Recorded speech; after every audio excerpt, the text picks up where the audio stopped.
Hello, everyone, and welcome to Season 2, Episode 9 of the Dateable AF podcast. Today, we are talking about El Camino energy. Is it a car or is it a truck? Being bisexual in a binary world. I wonder if most people know about it, El Camino. I mean, can't figure out what it is. So, are you one of those people that when people say, do you like men or women? Do you just say yes because you like both? So we're going to talk today about defining bisexuality. We're going to talk about some of the myths and misconceptions about being bisexual. And we got some things to say about it, y'all. Yes, we do. And when we say like men and women, we really are saying that like them in a sexual way. Yes, not absolutely. just as friends. Yeah, absolutely. Yes, as the term bisexuality would imply, But we don't take anything for granted.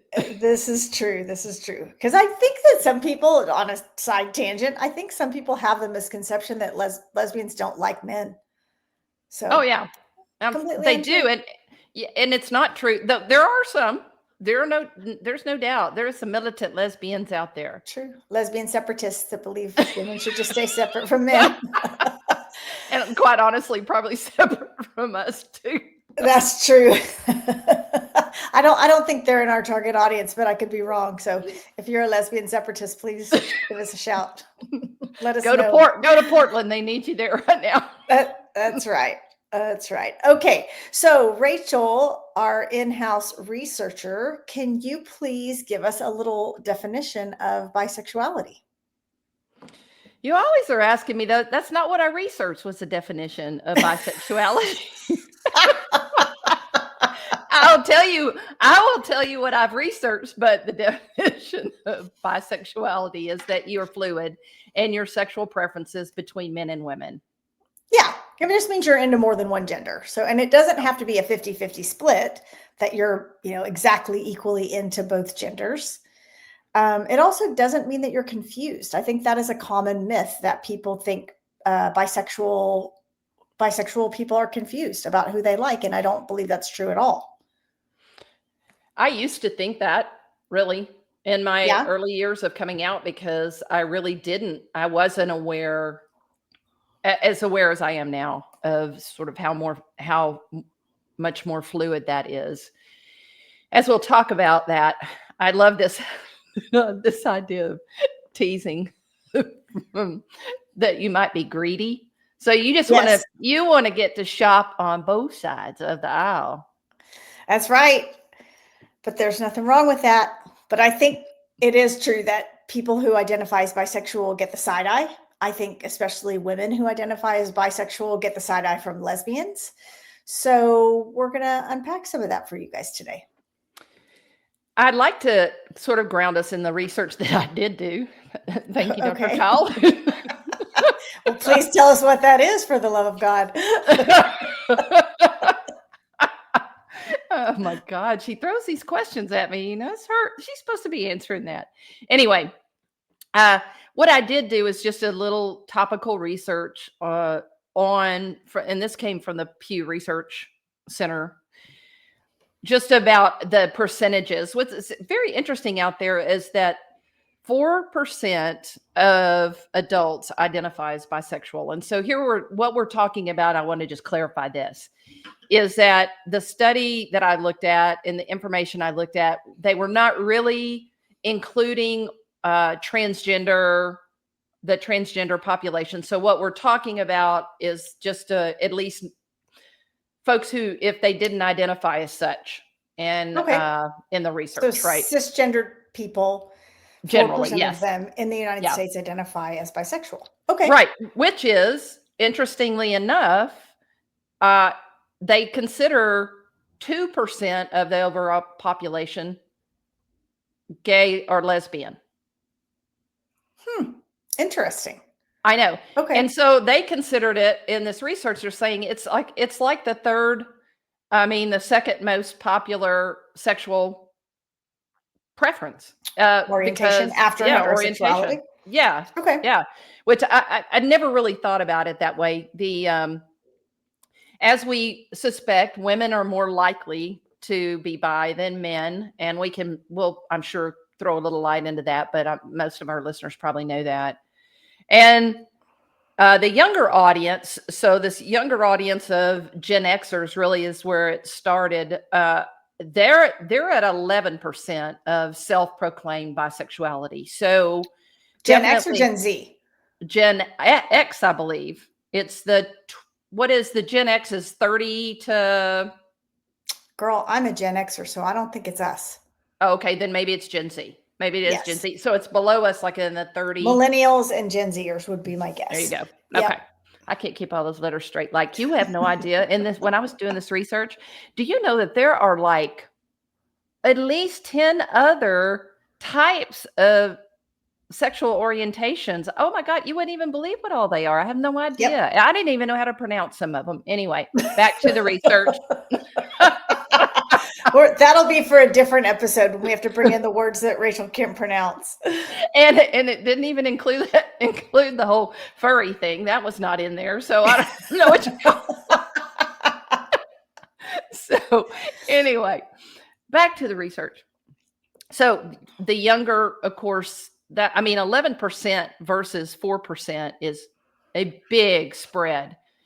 Yes. And the younger folks that are more clearly identifying as bisexual, and that also bisexuals are quite a bit less likely to come out and to people that they care about or come out publicly. So basically 3/4 of people who identify as gay or lesbian typically are out, at least to their main central circle of family, friends, and about 19% of bi individuals. And I think that is relevant in this conversation today. Two things that stood out to me about this research. One is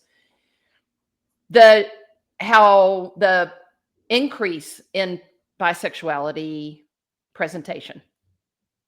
So I think more and more people are in the dating, more women out there dating are obviously more likely to end up dating somebody who considers themselves bisexual. That's one thing that we'll talk about.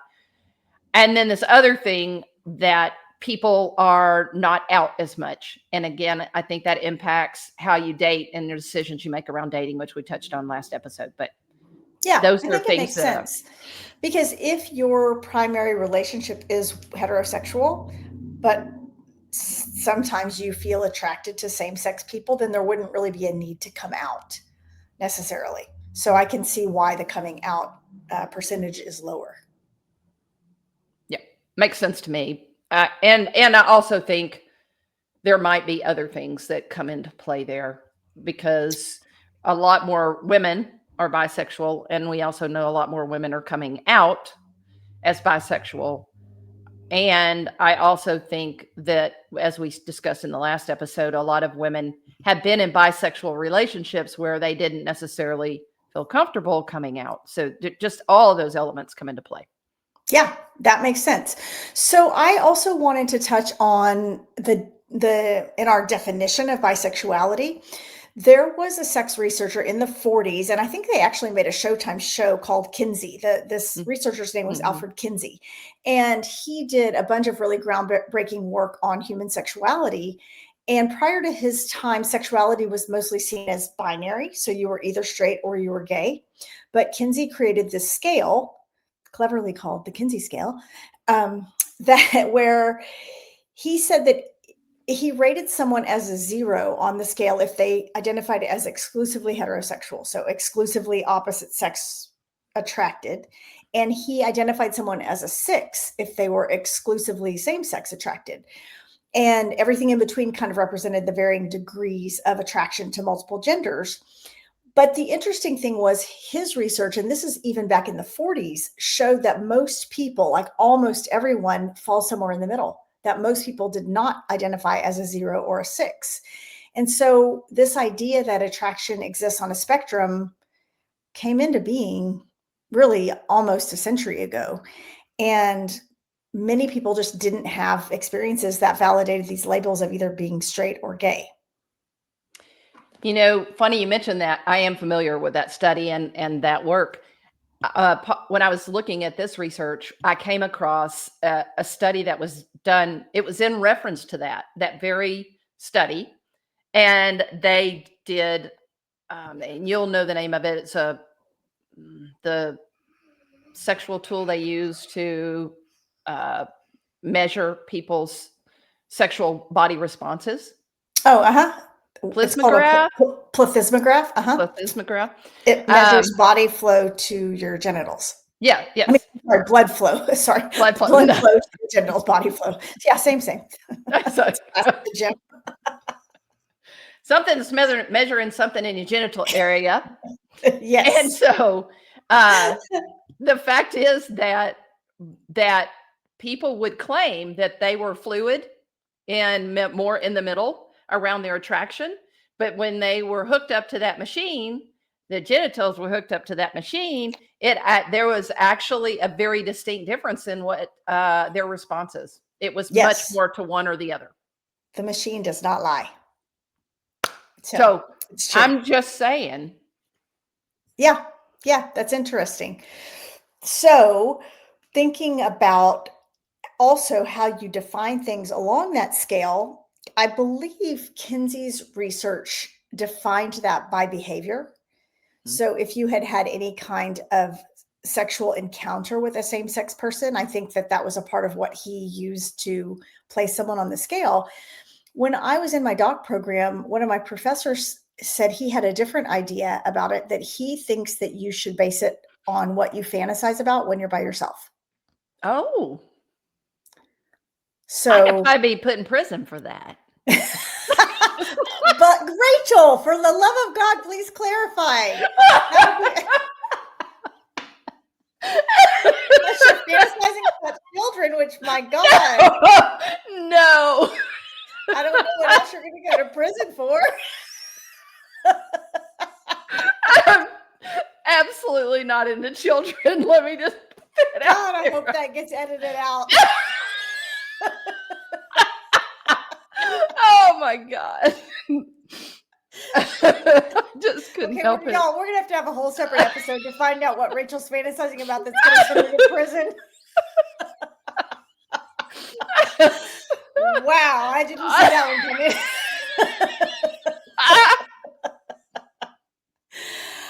Oh my God. All right, back to the podcast topic. So if you are, let's suppose you are in a relationship with a man, but what you're thinking about when you're by yourself having sexual fantasies is sex with a woman, then age appropriate woman. Age appropriate only, for the God's sakes. Oh my God. I'm sorry. I don't even know where to go from here. I'm really sorry about that. Whew. Okay. I think we can pull it together now. Let's move on. Okay. Where were we? All right. Well, let's talk about some of the myths about bisexuality. That's a safer topic. One of the myths that I think, and I hear this from parents of teens or young adults, that they think it's just a phase. That, if you have a daughter and she's always dated boys and then all of a sudden she's dating girls, that I often hear parents think, oh, it's just a phase. And I don't think that is true for bisexuality. I think that being bi isn't like a stopover or layover on the way to figuring out if you're gay or straight. I think it's really its own valid destination. Yes. And the more we've learned about it over time, and the more, actually, I think also the more freedom that people have to admit how they feel, that admission that they are more fluid and not feeling the need to put themselves in one box or another, has really opened a lot of eyes and doors to the whole bisexuality conversation. Yes, for sure. And we talked about this earlier, but being bi doesn't also mean that you're 50% straight and 50% gay. That's just not how that's not how math works. That's not how attraction works. And some people, do lean more toward one gender, and then others kind of shift back and forth over time. So it's really a fluid thing. It's not a fractional thing per se. I love that term, is fractional. And having dated a couple of bisexual women, I also can tell you that their bisexuality, the way that they lean towards either men or women, was different, but between the two of them. For instance, I think one of them was more interested in the history of the flirtation, and I guess also getting male interest, and but emotionally didn't seem to be interested at all in men. And then the other one, I think, was probably a lot more physically and emotionally interested in men, but also very much I'm falling in love with this person no matter what gender they are. But I think underneath it all, she was probably more inclined towards men in the physical sense.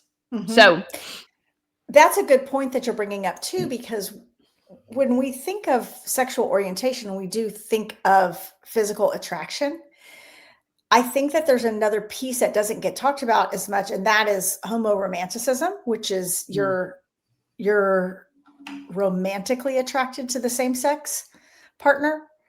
And so someone could want to have sex with the opposite sex, but they don't necessarily want to be in a relationship with someone of the opposite sex, or vice versa. I definitely think that's probably in play more for men than it is for women. But say more about that. Well, I do believe that men, first off, there's a lower percentage that are at least admitting that they're bisexual, and that they may have a very secret, deep interest in having sex with men, but their preference is to be with a female partner. That's interesting. I wonder if that is, I wonder if that's a factor of women being more emotionally available, because I would say, I think the opposite of that is true too, that I know a lot of women who prefer emotional relationships with other women just because they're deeper and more, more connected, but they might still be interested in the sexual aspect of a relationship with a man. Yeah, so I think both of those things are very true. And I don't know, sometimes with that, I don't know if it's just difficult to know whether it has to do with sex or whether it has to do with that traditional, it's easier to stay in that hetero world because of just your family situation and your history and, all of that. So it's hard to untangle all this. Yep, that's true.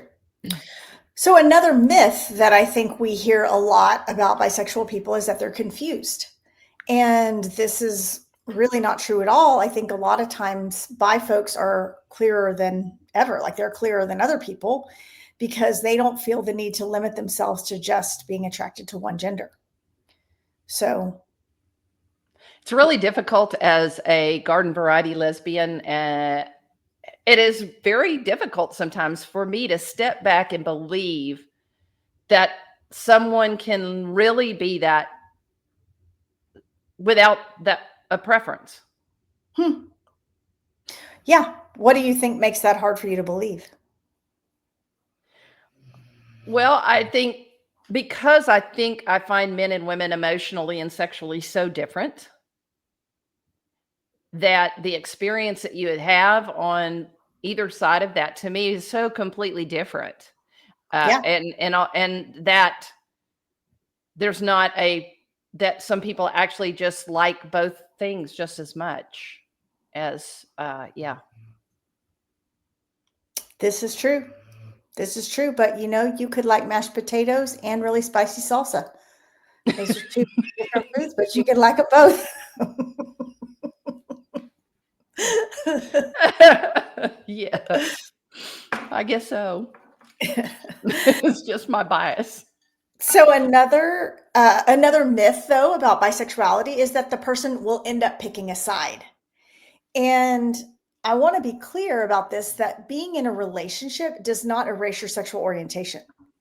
So you could be in a committed monogamous relationship with a man and still find yourself attracted to women or vice versa.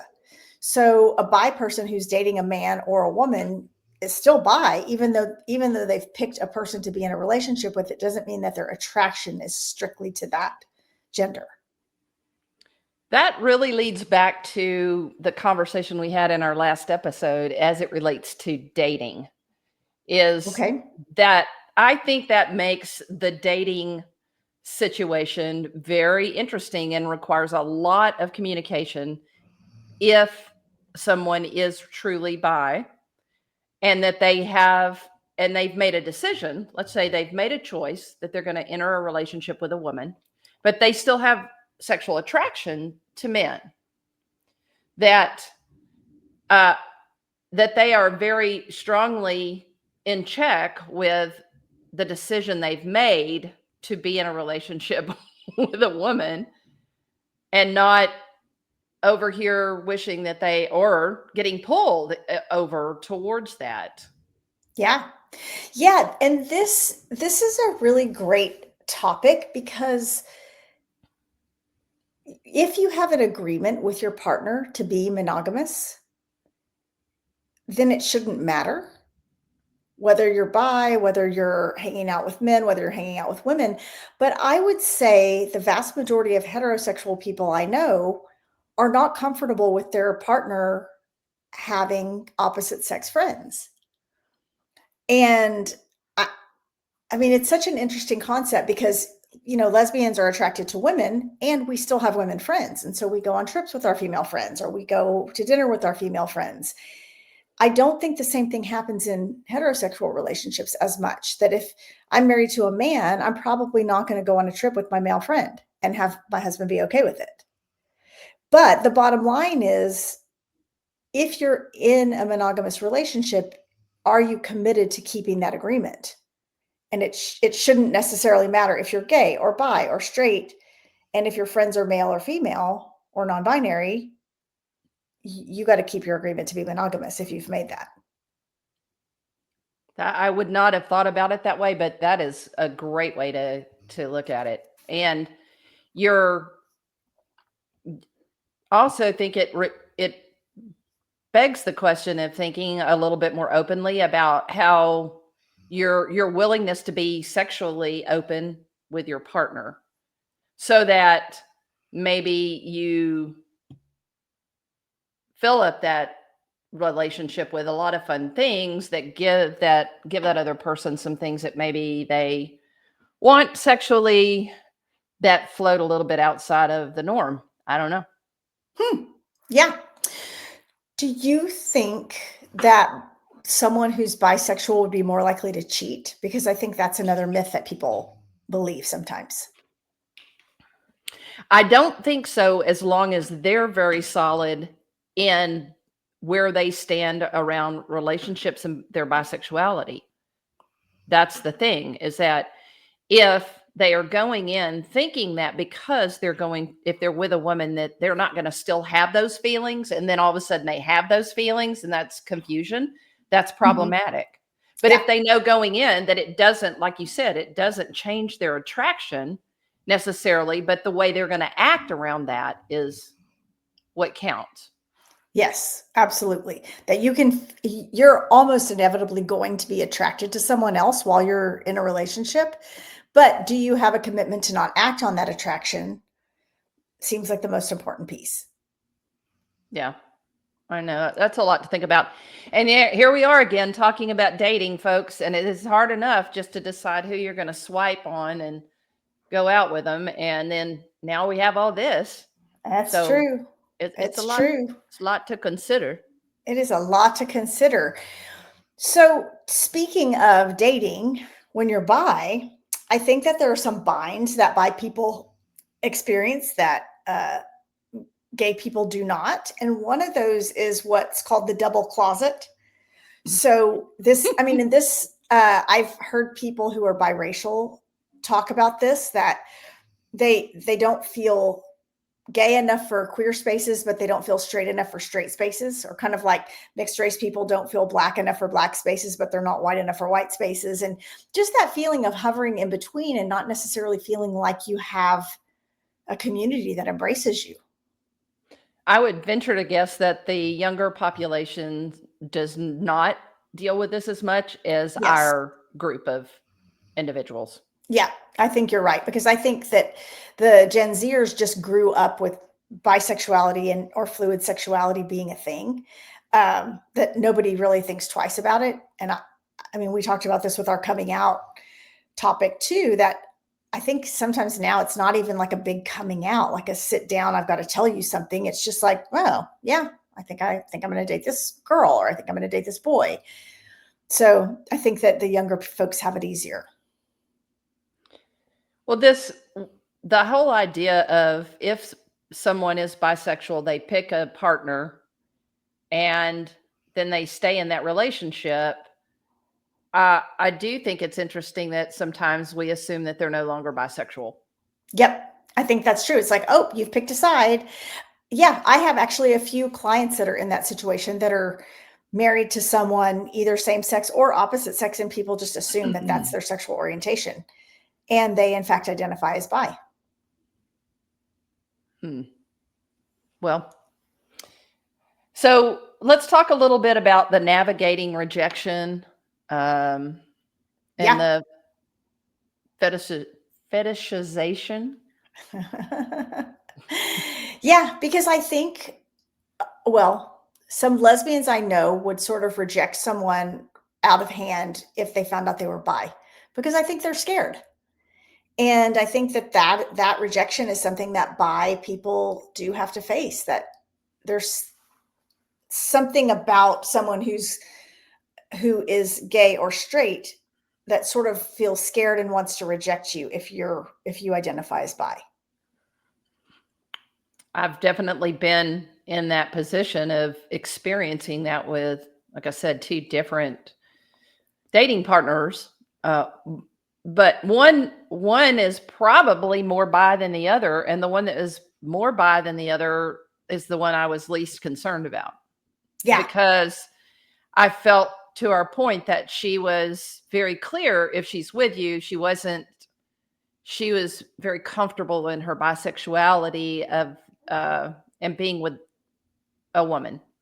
Yeah. The other one I felt like was still seeking male attention in ways that were disruptive and would have been disruptive in any situation where they want the male flirt. And yeah. That's And I different. think whether it's male or female, someone wanting the flirt isn't going to make you feel safe in a relationship. But the male flirt leads us into that term fetishization, because guys, many guys have a fantasy or a fetish about seeing 2 women together. And so I think sometimes guys might not take a woman seriously if she identifies as bi. They'll just be like, oh, you want to be with a woman? That's hot. And it's more like a fetish thing, and they don't take it seriously in terms of the attraction piece. Boy, yes, to that. And as we all have been probably dealt with that coming at us over our years. Yes. Probably what happened to us at this point in our life is we probably aged out of that, but no one's fetishizing us anymore for anything. But it has happened. Yeah. Yes. But it's funny because in my therapy practice, I mean, obviously infidelity comes up in couples therapy sometimes, and often men don't take it seriously. Like, oh, my girlfriend or my wife made out with another woman at the bar, or had sex with another woman. They don't take that nearly as seriously as if she had had sex with or made out with a man. And what I see from my perspective is that's the one you got to watch out for the most, because the emotional connection, or the possibility for her getting emotionally pulled away by a woman, seems pretty high. But I don't think most guys realize that because it's fetishized. Yes, that's true. And the other thing, and some of the research I've done over the last couple of months, women are more fluid in their sexuality than men. just generally. And that their ability to, which again, I mean, first one to say yes, they need to be much more concerned about their wife hanging out and having sex with a woman, because they're a lot more likely to be able to transition to that relationship. If they fall in love, they more easily make the sex work than men can do that. Men don't do that well. So yeah, that's a slippery slope there, buddy. It is a slippery slope. So watch out, men out there. I wanted to talk about the thing you just brought up about more women identify as bisexual or sexually fluid than men. And I'm often curious about this, and I don't know if there's a way to get to this answer, but in our culture, you often see women being affectionate with each other, heterosexual women. They're walking down the street with their best friend and they have their arms around each other. They're holding hands. They often hug their friends when they see them.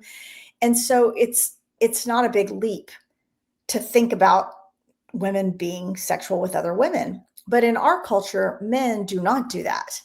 Men don't hold hands with their best friends. They often don't even hug their best friends.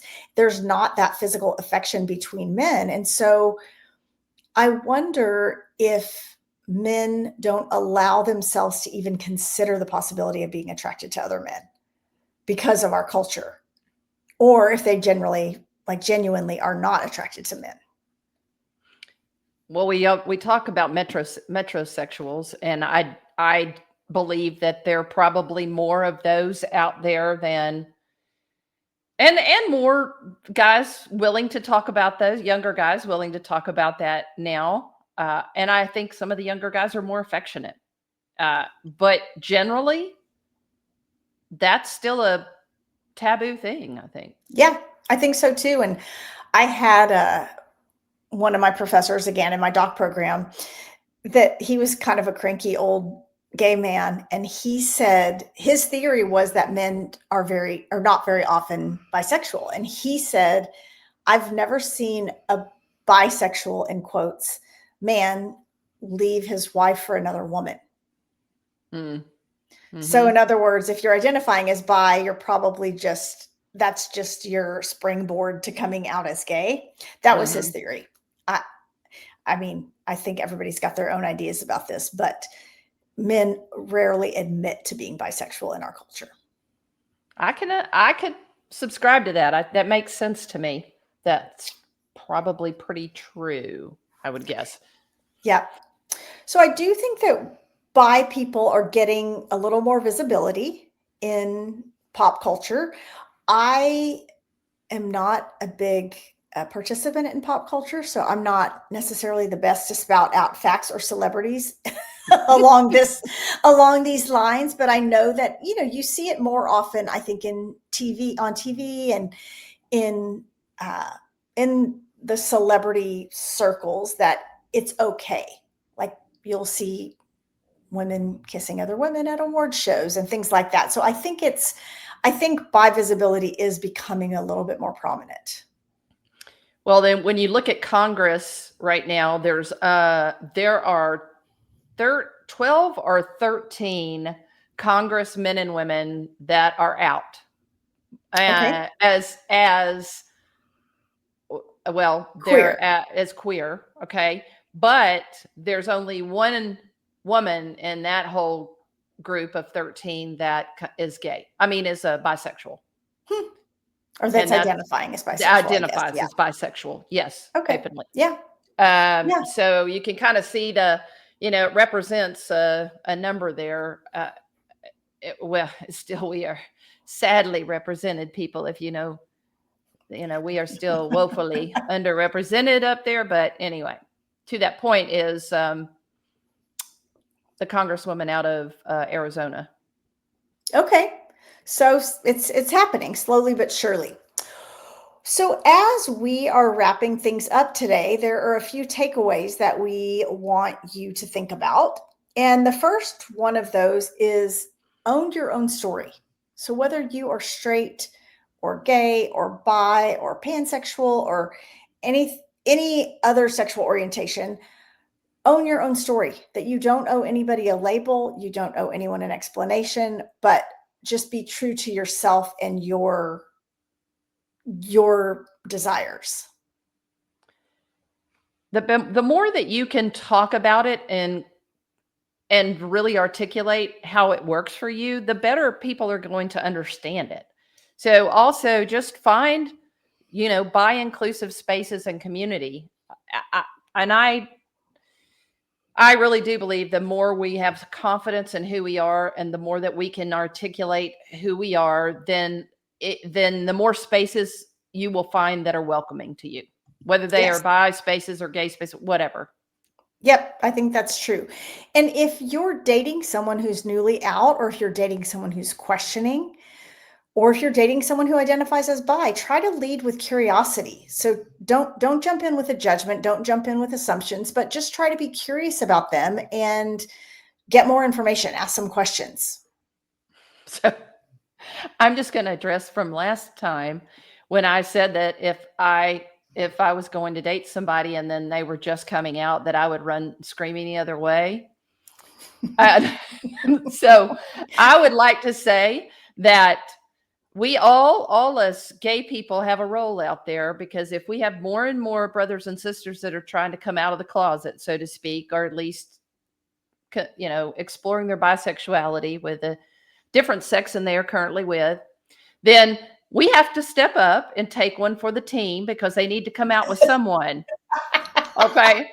But I want to say that I earned a plethora of toaster ovens in my younger years, and I did my tour of duty. So now I get to rest. You're not here for it anymore. I'm not here for it anymore, but I did my turn. Okay. Well, we did get some comments about that we'll be discussing in our after party episode. But anyway, so if you are listening to us and you're questioning your own sexual orientation, it's okay to not have it perfectly defined. And we just want to emphasize that you don't have to label yourself. You can just sit with it. You can explore and be fully yourself, but not have it perfectly defined. You're not half gay and half straight. Yeah. You're just fully you. And your bi doesn't mean that you get double chances on date night. But it does double your chances of having a good story. So if you have a good story about your experience with bisexuality, about your experience dating someone who identifies as bi, please email us. We'd love to hear from you. We are getting so many fun comments and texts and emails from our listeners. So the way you can reach us is info@dateableaf.com. You can also find us on our Instagram, which is @dateableaf. If you want to discuss this topic with your partner, so you have something to chat about between episodes, why don't you both talk to each other about how you define your sexual orientation? So let's use the Kinsey scale. If you're 0, then you are 100% opposite sex oriented. And if you're a 6, you're 100% same sex oriented. But remember, almost nobody is truly at either of these extremes. So just have a conversation with your partner about that and see what that opens up. And next week, we are going to be talking about that is not a boundary, babe. It's emotional micromanagement, how to set and maintain appropriate boundaries with your partner. So join us next week. And as always, we want to thank you for listening to the Dateable AF podcast, where we help you find your happy ending. Remember, be bold, be kind, and for the love of queer dating, don't text your ex. Stay dateable. AF.